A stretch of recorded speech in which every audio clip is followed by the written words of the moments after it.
Bago ka magsalita, Picoy, alam mo ba na nag-uusap kayo ni Enriquez na sa bahay siya ni Morales? No, wala sir, wala po. Hindi ko po alam. Kaya nga po nagulat ako eh. Biglang may... Hindi mo rin alam na naka-speakerphone yung cellphone ni Enriquez? Hindi po sir. Hindi mo alam na nakikinig si Morales? Hindi po sir.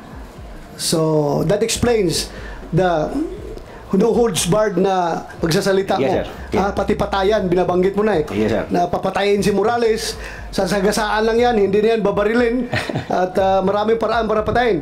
Am I correct? Yes sir. Yes, Kasi, had you known na nakikinig si Morales, hindi mo siguro sabihin yun. Hindi sir, kung pahayaan niyo po akong sabihin muna to sir, o sagutin ko muna yung sa inyo. Kung alam kong nakikinig po siya sir, mas marami pa po ako sasabihin. Mas ano po. Sir. Mas malala pa. Yes. Mas malala pa. Para believable sir. Okay, sige. Pakinggan natin yung statement mo. Go ahead. Magandang araw po sa inyo, mga mahal naming senador. Sa mga nakaraang araw, napukaw ang atensyon ng bayan dahil sa sinasabi ng isang ex-agent Jonathan Morales na dokumento mula sa PIDEA. Nung nakaraang pong hearing, nabanggit niya na ni Ginoong Morales ang pangalan ko na Eric Santiago, na tumawag sa isang Romy Enriquez na sinasabi niya na nais ko siyang pigilan sa kanyang pagsalita tungkol sa nasabing dokumento. Sa punto pong ito, nais ko pong ipabatid sa galang-galang na Senado ang wala akong intensyon na pigilan, at ang totoo ay upang patunayan lang sa bayan ang dalawang bagay. Ano po yun? Na napakadali pa lang mapunta dito. Gagawa ka lang ng isang kwento at kakang-isip na kwento sa pamamagitan ng pambobola, mapupunta ka na rito.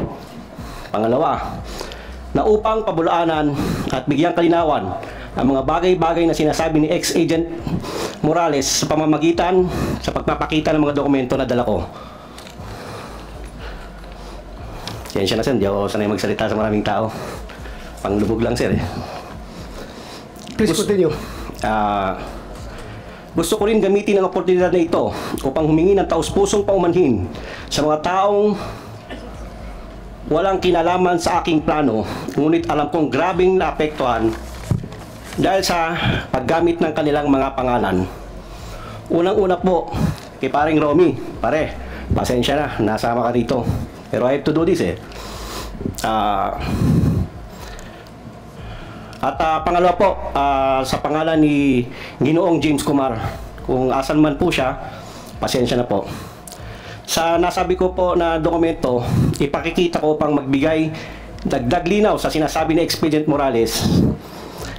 Nandito po yon. May hawak po akong dokumento na gusto ko lang ipakita talaga. Ito po yung rason kung ba't pinasakay ko sila sa usapan.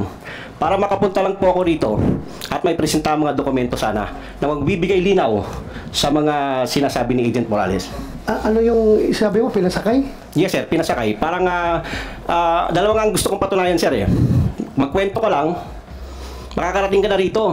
Kwentong barbershop sir. Kwentong barbero lang. Katang isip. Makakarating ka na. Andito po ngayon, napatunayan ko ngayon yun. Napatunayan mo ngayon? Yes sir, nandito po ako. Kasi... So you mean to say, itong committee na ito ay pwede pala mag-imbestiga ng katang-isip lang? Ako po, ang sinasabi ko, yung akin po, hindi po kayo. Kayo po ay tunay. Alam ko po ang inyong layunin. Ako po ay para sa akin. Gusto ko lang pong makarating dito upang magbigay linaw lang po, magdagdag linaw dahil sa mga dala. We are not interested of your dagdag linaw. We are interested on what happened, what transpired in that recording. Kaya yun ang explain mo. Huwag ka na maghanap pa ng ibang dagdag linaw. Please explain your side as far as that video is concerned. Yun po ay katang-isip ko lang. Pasensya na po kayo. Kaya po humingi po ako ng tawad nga po kay paring Romy at saka kay... Katang-isip na... Kasi actually sir, hindi naman para sa lahat yun eh. Sa amin lang sana yun. Pero dahil po na napunta po ako dito, dahil nga po sa isang salita niya na... Sandali, katang-isip lahat ng sinasabi mo doon? Yes sir. Kinakatang-isip mo ito si... Kaya nga po humingi po ako ng tawad sa kanya eh. Wow! Hindi naman kami grade 1 dito, mga senador kami. Ay nako, ibig mong sabihin na binubula mo lang siya para mabulak kami, para imbitahin ka dito, para makapagsalita ka ng something against kay Morales. No, mali po. Ganun, yan ang Mali po, lumalabas hindi po kayo sabi mo hindi po kayo dapat kong bulahin. Hindi sir. ako binubula mo, siya ang binubula mo para pagbula mo sa kanya, mabubula rin kami kasi may video yun nga usapan ninyo eh. Ibig mong sabihin, ganun kakagaling iyo. Kahit na ilang bisis ka kaso mo, yung kaso mo, wag mong pasis ko lang yun. Yes, sir. I understand, Pasis sir. lang yun sa aking panerbisyon pagka-pulis. I understand. Kaya huwag mo akong bilugin dito, ha? Yes, sir. Kung siga ka, kung maro ka sa labas, kung nabubula mo yung ibang tao, not me. Yes. Not me. Kasabot ko, sir. Ha? Sabot ko, sir. Anong Bisaya mo ka? Taga saan ka? Taga Davao ako, mama, sir. Ibig sabihin, po maro, taga Davao. Dili tao, sir. Ay, Ay. Now, please, continue. Explain your side yung nangyayari sa usapan na yun. Sige, I will give you the floor. Huwag kang lumihis sa ibang topic. Yun lang muna. Stick to that video. Yung lahat na sinasabi mo doon, bigyan mo ng context, bigyan mo ng explanation, Yes, sir. bakit mo nasabi yung mga bagay na yun. Please. yung kung totoo po, ako po nandito, ang purpose ko po is magsabi ng totoo. Yun nga, sabihin mong totoo, bakit ka tumawag kay Marquez at mga sinasabi mong patatahimikin siya, huwag na magsalita, at may binanggit ka ba nung pangalan na Lam? Ano yung Lam na ibig mo sabihin? Sir, actually, sir, naririnig ko lang sa YouTube yun, sir. You play, kumsek, you play. Baka sabihin naman, Hindi, ibig sabihin, sir. baka ibig sabihin, yung committee na ito, gumagawa na naman ng AI generated video recording, ha? Kumsek, please play the video. Yung sinabi niyang Lam. Narinig mo lang yan, hindi mo ginamit during your conversation, hindi mo ginamit yung salitang Lam. Sir, ginamit ko. O, Ginamit ginamit ko mo? nga, sir. Kasi ganito nga, Ano sir. ibig mo sabihin ng Lam? Sir, ganito po yun. Naririnig. Sandali! Anong ibig mo sabihin ng Lam?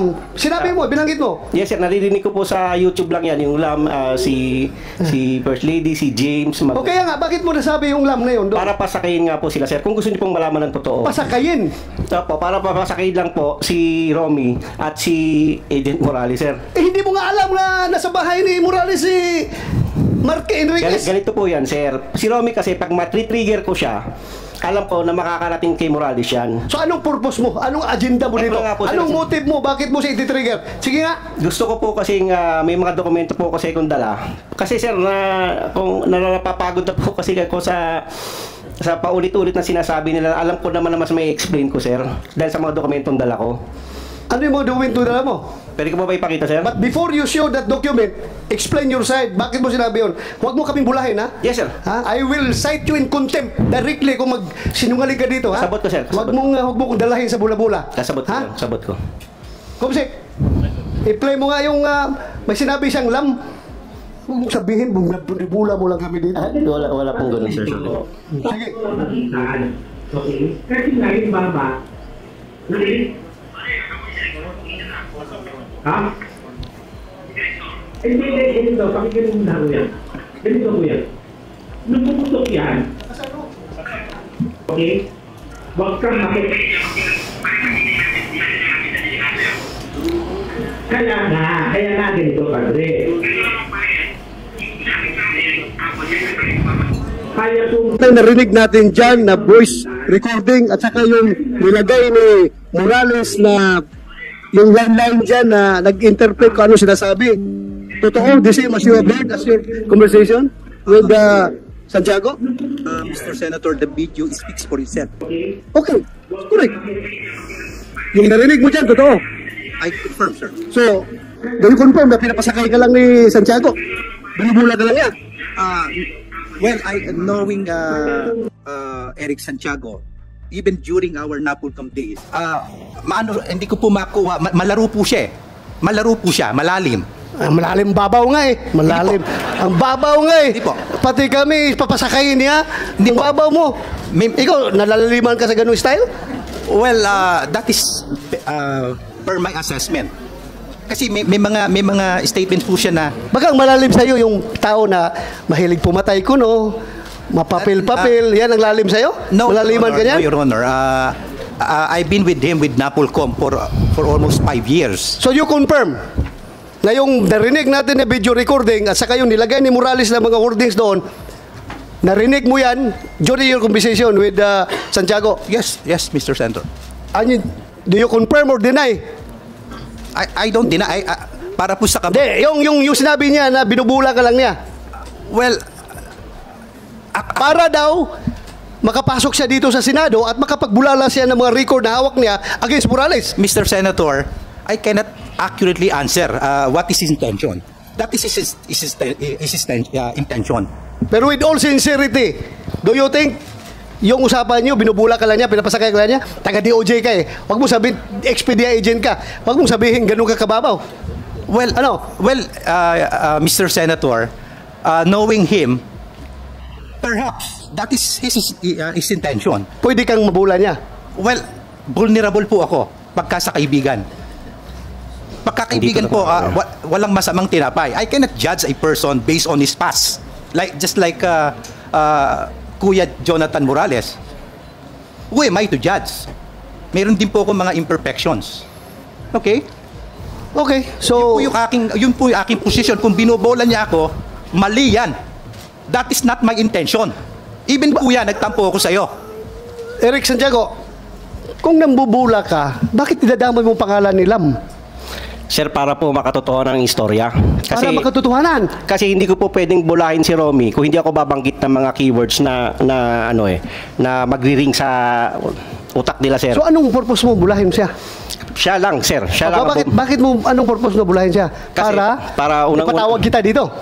Ultimately, para ipatawag kita dito at may bulalas mo yung mga records against Morales. Ganon ang intention mo. Actually, sir, hindi naman po against Morales po yung record ko. Kaya nga, para mailabas mo yung record na sabi mo. Yes, sir. Na nagawa ko po ngayon nga na nandito po nga po ako, sir. Wow, ang galing mo.